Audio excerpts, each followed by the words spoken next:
Hey guys, welcome to another edition of On Social, the show that talks about everything to do with live video, professional live video on social media. And as always, I've got my co-host here, Mr. Marty McPadden from podjam.tv. Welcome back, sir. Hello, Stephen. How are you? I'm doing well. I'm really excited for today's show. Yeah, I'm too. I'm too. It's a great topic.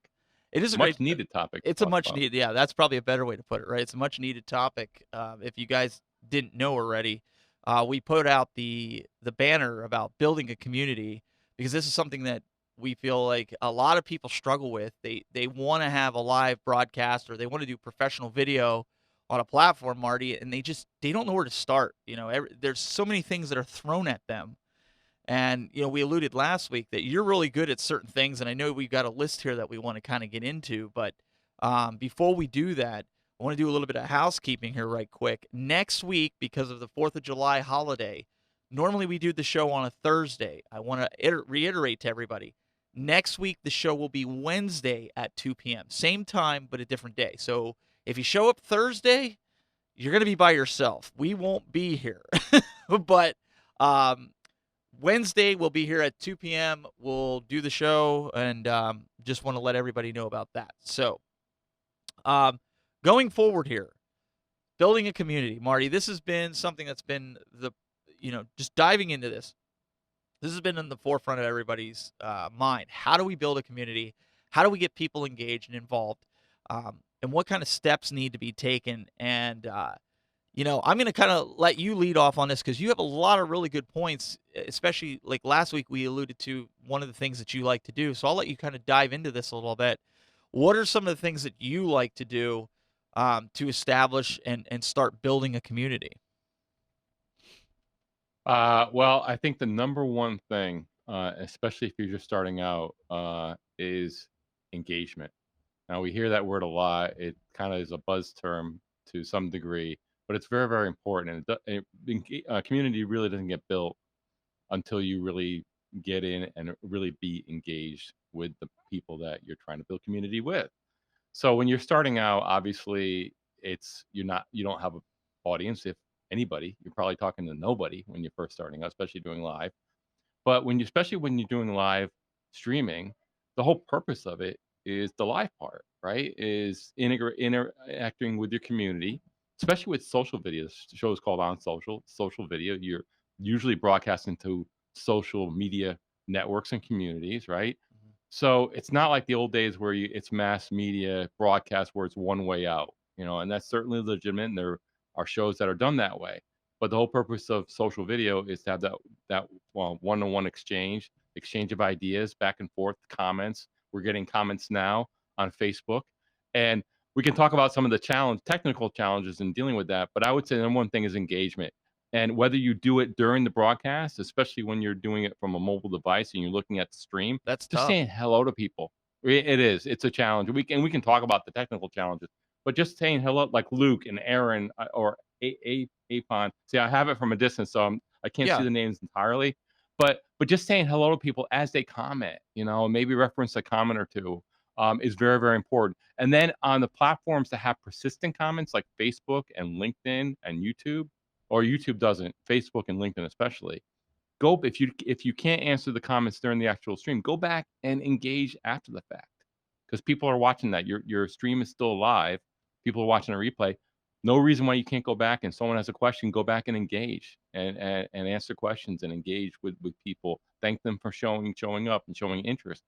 If you do that with people, they're going to come back. They want to feel like they belong to the community, right? And one way to do that is make them feel part of the family, right? Or if you want, that you want them there. And that was something I mentioned last week. If those that don't remember, Marty is very good at, and that's something I picked up on with him. Is he goes back after the fact. He goes back after the show. He'll go through the comments. If somebody said, "Hey, great show, guys," or "Hey, Marty, I really liked your point on this," he'll make sure to go back and say thank you, or and that's something I've learned over the time working with Marty.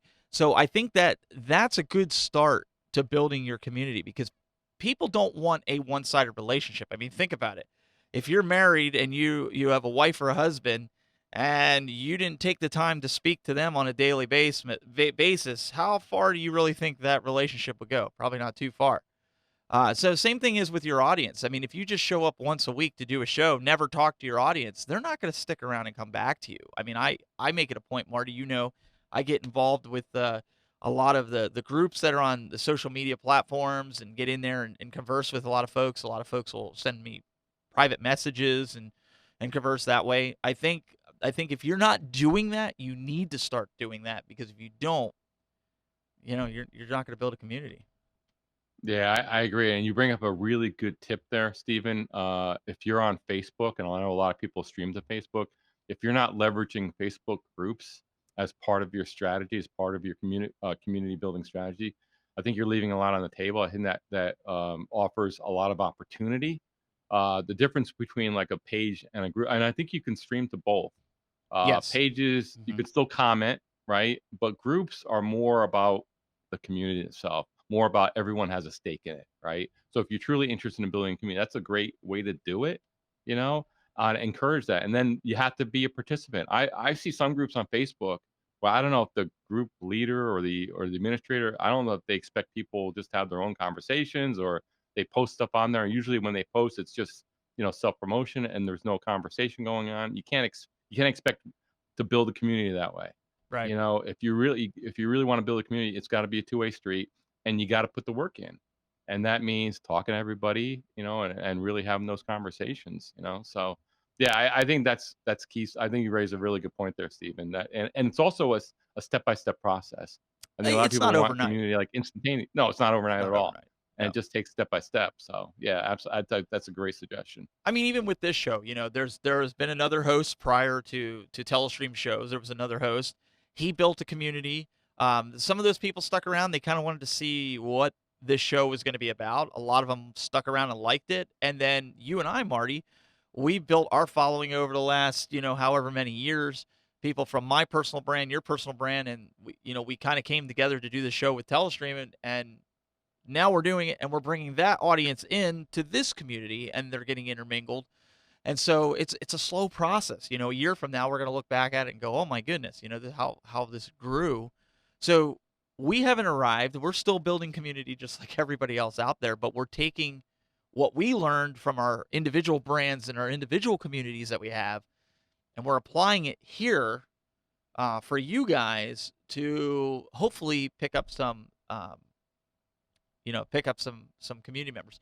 Now, one of the things I know we have down here is that, about talking to people, who care about your content. You kind of want to get into that and talk about what your thought process is behind that.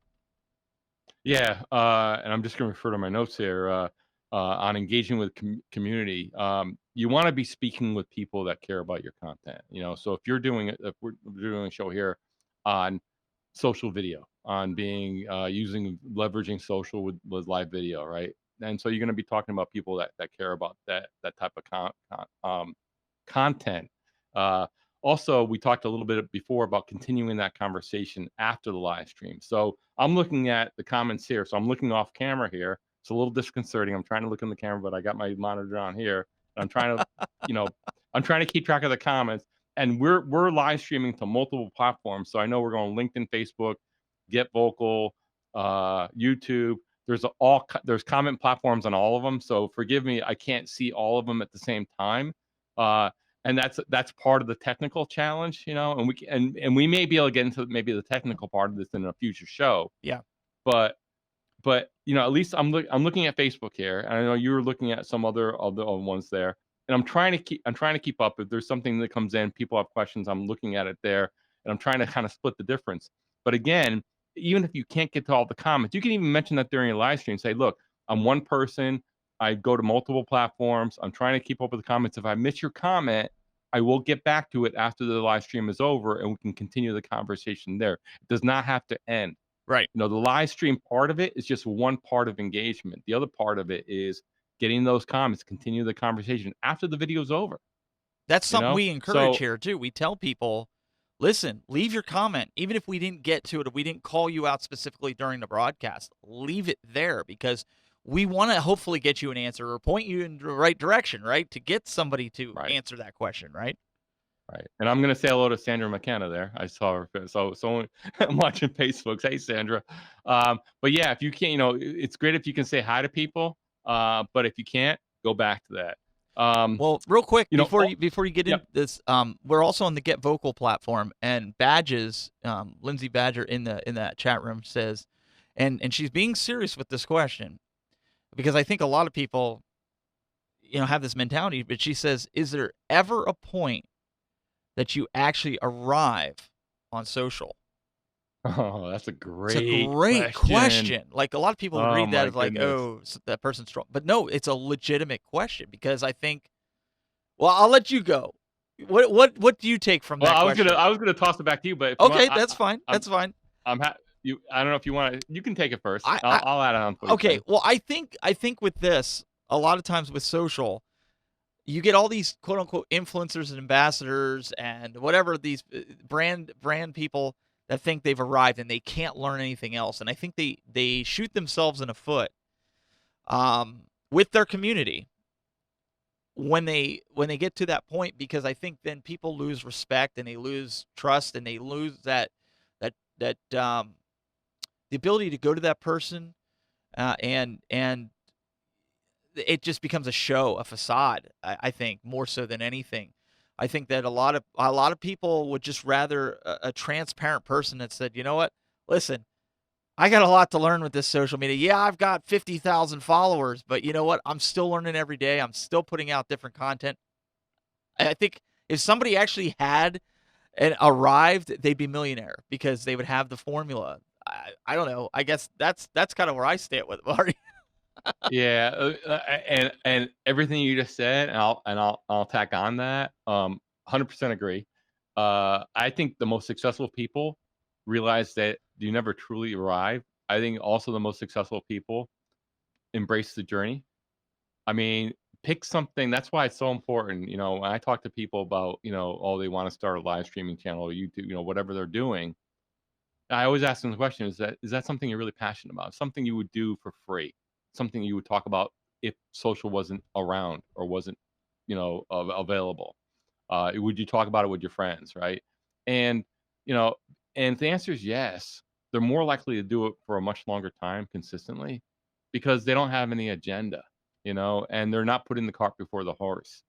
So, with this kind of stuff, I mean, you never truly know everything, right? So the most, Absolutely you'll not. you'll get to a point. Yeah, I mean, when you're just starting out, you know nothing, and you're learning. So every little step is great. So celebrate those and break it down. Celebrate those small steps. So the first time you go live, that's a big accomplishment. Great, that's one accomplishment, right? Build on that. Maybe you can't. Maybe you just have your laptop camera and the built-in microphone and it doesn't sound great, but at least you're doing something. And then maybe you add a USB mic and maybe add a light and and then maybe you get into some switching, you build it up slowly, and then maybe you're adding content, maybe bringing someone in, and you're constantly adding to it. That's the thing, including adding to your community, Yeah, right? But add to your knowledge. I mean, we talked about this all the time, Stephen, on the technical side. I mean, I'm constantly it's and a lot this stuff especially changes all the time. I mean, when we first met, a number of years ago, it's completely different now. So many different things have happened in that span of time, like 3 years or whatever that we've known each other, right? that's I right. mean, it's just constantly learning. And I'm like, even with the stuff I do outside the show, my day job, my business, I'm constantly tweaking workflows and I do a lot of editing and production. Can I do it better? What can I oh, what's this? And just testing. I mean, I'm never finished, So like with social, you never truly I think with Badge's question, you never truly arrive, in my opinion. There's always something next. And that's the fun of it. If you're not in it to embrace what you're doing and embrace the journey part, it's like the destination's boring to me. That's what she's It's saying like, here too. She's saying you have to have right. that. It's a mindset. You have to have that you want to constantly grow. And Brett goes on to say, be willing to learn and constantly learn is the way. And they're absolutely right. You don't want to be the know-it-all. You can be the person that has the experience that somebody that doesn't have experience is going to help out. But when you Yep. get to the point and say, I'm an expert, I'm a pro, you just totally lost your community. Um, Yeah, I will say this. I think you can say that you're a professional, and I define professional as, are you being paid for it? Then that's kind of the definition of professional. The expert part, I would never put that in a title or whatever, because that's not for me to judge. That's for other people. That's for clients to judge. If the clients think I do a good job, then they're gonna hire me and pay me. Or if people think I know maybe some things that I can share, they may listen and implement some advice. I mean, but as far as me calling myself an expert, I would never do that, because I don't know. What do you think? well, Marty's an expert. I'll tell you this right out because he's got the blue check mark on Twitter, so that makes him an expert. That makes him Right. an influencer. He's got Right. the blue check mark on Right. Facebook. So yeah, it's legit. You heard it here, folks. You heard it here Oh, first. brother. But no, he's absolutely right. I mean, these are the things that your community is going to feed off of, and they're going to go, wait, I don't want anything to do with these people. They're smug. Um, one of the notes I love this that you have this on here. Offer reasons to belong to your community. And these are things that I think people need to do. Give somebody a reason. I mean, if you're not communicating with them, well, why would they want to stick around? Yep. I mean, Yep. Yeah, I couldn't agree more. I mean, it's exactly right. I mean, what's in it for them, right? Think about, turn it around a little bit when you're doing these live streams. Would you watch yourself? And again, I'm not talking about being perfect. sure. Not talking about, there's always, I mean, listen, there's always stuff that we can do better, and that's part of the fun, that's part of the journey, right? But would you be interested in what you're talking about? Is it worth your half hour? That's what you have to ask yourself. If it's not, and if you're getting that feedback, take it to heart. Say, oh, what can I do to make it more interesting? You know, I mean, that should be part of the whole process. Well, and So, I mean, think about that. Put yourself in the viewer's shoes. that's absolutely true. And a lot of you mentioned Facebook groups earlier, and there's different groups on LinkedIn and other places. You mentioned about with these groups getting involved. If you're creating a group, make sure you make that group worth being a part of. Whatever the content, don't just make it all about yourself. One of the things that I do outside of the tech and broadcast industry is I have an outdoor industry that an outdoor brand that I run, and I have a page, and we post content that our brand makes, but we also, Marty, I mean, we put out there, we go out to the community and say, hey, look, I'm out feeding the deer today, getting ready for the season. What does your setup look like? What are you guys doing? And we want them to post that below, because now what you're doing is you're establishing community. You're getting these people that are watching your page and saying, wow, he's including me. He cares about what my setup looks like, not just what his setup looks like, and celebrate Steven because Steven's putting out this great picture. It's about Yep. getting people involved, and I think that's so key that you have that on there. Um, you're Can I you're can I you're add one encouraging. can I add one more thing to that? Can I add one more Absolutely. thing to that? I would say, full transparency, we have a group, pro broadcasters group, that has gone under some neglect here and there. Now, with that said, if I'm neglecting the group, I have no expectation of people wanting to be part of that group in a meaningful way. Right? That can change. I mean, we could do Sure. better, right? What I think the example you bring up with with your outdoors group is a perfect example. You put a lot of time and effort into that with the community. The expectation is that you're going to build community, and there's a two-way street, two-way communication there. That's what you have to do, right? And I had something else. Oh, the other thing I want to mention is, say if you don't have a group. I think the other thing that people really miss out on when they're trying to build community is, it's not always all about you, Yep. right? You don't have to post to Facebook 15 million times a day, or some type of post up there that you're trying to game and trying to get responses to, or likes or whatever. And people play all kinds of games. Take some time out of your schedule to go and engage on other people's stuff, whether it's a group, whether it's another post. It's just like posting. You're helping someone else. You're engaging with someone else. And Yep. what you're gonna do is you're actually building your integrity and your community by commenting on other people's posts. And they're getting to know you, and they say, "Wait, Marty, oh, I'm glad to see you here. Oh, and by the way," and then when they see you post in your group, chances are they're gonna come over and check you out and see what you're offering. 'Cause they're gonna because say, you're "I've already seen that guy." exactly, Yep. you're already engaging with them, and I see this with influencers all the time, think they made it. They're the biggest culprits. They don't engage with anybody, and they pose and they expect people to just come running. It doesn't work that way. Doesn't work that plus it's fun. Engage with a it's I lo that most of my engagement is in other people's posts. I enjoy going through the timeline. I look at other people's I like, I comment. I get enjoyment. In fact, if you try it, you get enjoyment, and then you build community that way. So don't forget about that part of it, because then when you start your own, you're gonna already have a community already. It's gonna be in different places, but they're all gonna kind of check you out that way. Yeah, don't just be a content creator, be a content engager. You have to do both. It's a two-way street. You know, that's one of my big pet peeves, and I said this last show and I'm gonna say it again. A lot of people say, "Well, I just create content. I don't consume it." That's bull. You need to get out there and you Right. need to I agree. consume it just as much as creating it because these are the same people that are going to be a part of your community whether you want them to or not because they you guys have like-minded content. So, you know, just go there. Don't be concerned about the extremes as he has here. I mean, these are Yep. these are things that you really need to take to heart. I mean, you want a successful community, be there, be down to earth. I mean, we talked about this on another show you and I had done about a week ago.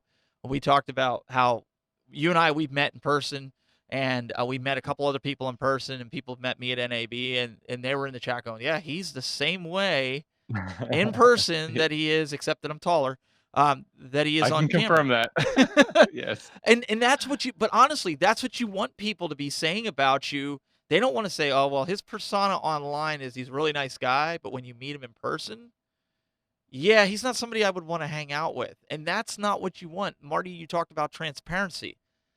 This is what your community needs to see. And I'm not saying air all your dirty laundry out there. I mean, you gotta have somewhat of a private life. But Yes. but the way you treat people in person is how you should treat them online, even though a lot of people don't do that. I would say this. I would say it's about authenticity, right? Yeah, So, and which is how, just what you said, Stephen. Perfect, right? You don't have to share every little thing about your life. There are certain things that are private. Don't you? And trans people get caught up in this word transparency. They think that oh, transparency means I got to share everything. No, you don't. But when you do share, you know, be honest.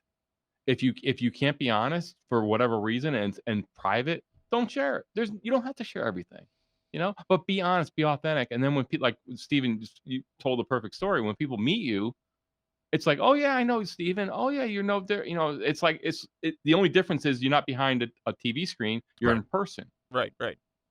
There's no show. It's like what you and that's another thing as far as live streaming. I see people do this all the time. Don't put on it don't unless you're putting on a play or doing a dramatic reading or whatever, acting. If you're doing a straightforward show, don't put on a show.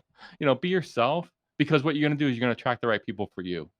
If you're always putting on a show and being inauthentic and being somebody else, you're gonna attract the wrong audience, Right. and then you can't keep that facade up. So ju and if you don't think you're good enough, don't worry. There's an audience for everybody, and you'll connect with the right people. So don't be afraid to be yourself. And these topics have come in from the community. We've been pulling these for the show from the community. So one of the questions that came up last week that we didn't get to, but which was fine because it ties into what we were going to talk about this week. And the question was, how do people encourage others to share the video? And I assume like on social media, Marty. And exactly what you're saying. If you want people to share your stuff, you can't be afraid to share their stuff and you can't be afraid to go over and like their posts. Again, don't just be a consumer, but also an engager. You have to do both. It's one helps the other. I go Yeah. on other pages, I like other posts, I like other people's posts because if I want people to share my stuff, I can't be afraid to share other people's stuff. And I think that doesn't mean you go out if you're not if the type of content that you're in is tech. Let's just use that as an example. I'm not telling you to go to the Food Network places and go and share that all over because you're not going to get engagement on it because most people are following you because of tech. So you have to be mindful with that. I want to put that that disclaimer there. Uh, but am I right? Yeah, I couldn't agree more. You said it perfectly. whatever niche you're in. I think people, the big one of the biggest mistakes you can make is see other people in your niche as competition. Because what's going to happen? Think about it this way: people that are interested in, say, if it's Apple products, all right, there's a ton of content being done around Apple products, Apple computers, iPhones, right? The people that are interested in that niche, and I'm one of them. I watch a lot of content on that area. It's one of my areas of interest. I'm going to watch multiple sources about the same thing. So why do people view it as competition? I see a lot of people that are successful in that niche working together, and Like same what thing we you're did. bringing up, Steven. Exactly. Exactly. Same thing we did, right? Um, Go engage in other people's stuff, and what you're going to find is you're building that community, and it's not competition at all. It's building your community, and people that are watching your stuff are going to watch the other guy's stuff, and it's going to watch 5 or 6 different podcasts or video streams or whatever. So you're all kind of helping each other. You're all getting the same eyeballs and people that are interested in a niche. And I totally agree with you there. You don't have to go out and go out in some other weird niche and expect people to engage. They're probably not. They're not interested in your content. It's not a black mark against you. It's just they're not interested in that They're just not niche. into it. So Yeah. I would seek out things in your niche, probably be build better community that way. But yeah, I think the mistake people make is they see that as helping the competition, and it couldn't be further. It's like opposite of that. Yep. So don't make that mistake. You gain a lot of advantages and a lot of opportunity that way in building your community, and also other things that you could do with the other person, collaborations and things like that. So don't leave that on the table by any stretch. And before we wrap, I want to kind of just tag on to a little bit of that. When Marty and I first met, we met on a platform, and we would hang out. He was in the broadcasting. He was doing. I was in the broadcasting. So we clicked and hit off right from there. Well, he decided. I was doing a show called Broadcast Now. He decided he was going to do a show called BTS Live, which you and Mark Rogers, you guys have Mhm. heard him mention, um, where he was co-hosting that show with Marty, and we would get done with our show, and or you guys would have your show first, or however it worked. We would promote each other. We'd say, hey, listen, you guys can't get Mhm. enough of broadcasting, go watch BTS Live. They're going to be live such and Right. such a day. I'd even have you on the show as a guest at the beginning, Yep. just to kind of help promote your show. I never looked at you as competition. It was kind of like, good, we've got more people that are trying to get the word about professional broadcasting out to the public, and both of us grew because of it. And that's the mindset Exactly. people need to get in, and that's what Marty's trying to say is that's where we need to be at, and that ultimately is going to build your community. Don't be afraid to It's work with people. it's it's funny because I think for a lot of people it's counterintuitive. It's like, wait a minute, if I'm helping the competition, I was like, how am I going to grow my show? It's like people forget. No, it's more about the niche, more about because if people are into that, they're going to consume a lot of it, and there's That's room for right. everybody. You can't believe me. People that are into I'm into certain things. I know, like with the outdoors, you're into outdoors. You probably can't get enough of it, Yep. because that's what you're into, right? You're gonna seek out multiple sources, and yeah, bring it on. So it's good for everybody. Even the arcade racket that I got into, with these arcade games that I have here Yep. in the studio. There's not just one channel that I watch for people how to do things. There's so many different people out there that have really good takes on this stuff that I'm like, "Ooh, I'll subscribe to him." Oh, he's friends with this guy. Well, I'm definitely going to subscribe to him because I respect this guy and I've done some Right. of the stuff that he does. So if he's saying I should go talk to this guy and follow this guy, well, heck, I'm going to go follow him. It's that same mindset, and we've adopted Yep. that in our own brand here and what we're doing. So keep that in mind, guys. And I really hope that you got some light shed on how you can build your community. Again, we're being straight up as honest. Keep those topics coming. We'll keep the show rolling. Marty, I know unfortunately we are out of time. We're gonna have to go through comments and stuff as we go. But thank you so much. You guys can check him out at podjam.tv, at Marty McPadden, just about everywhere on the web if you want to follow him and like his stuff. But Marty, really appreciate it. You brought a lot to the table today. Thank you very much, sir. Eh, Pleasure. Love doing these shows. oh, absolutely, absolutely. And guys, remember next week the show will be on Wednesday. I said at the beginning of the show, it'll be on Wednesday, July 3rd at 2 p.m. Eastern. We're going to be back for more here with On Social. We'll talk to you guys soon. Have a great rest of your week and see you then.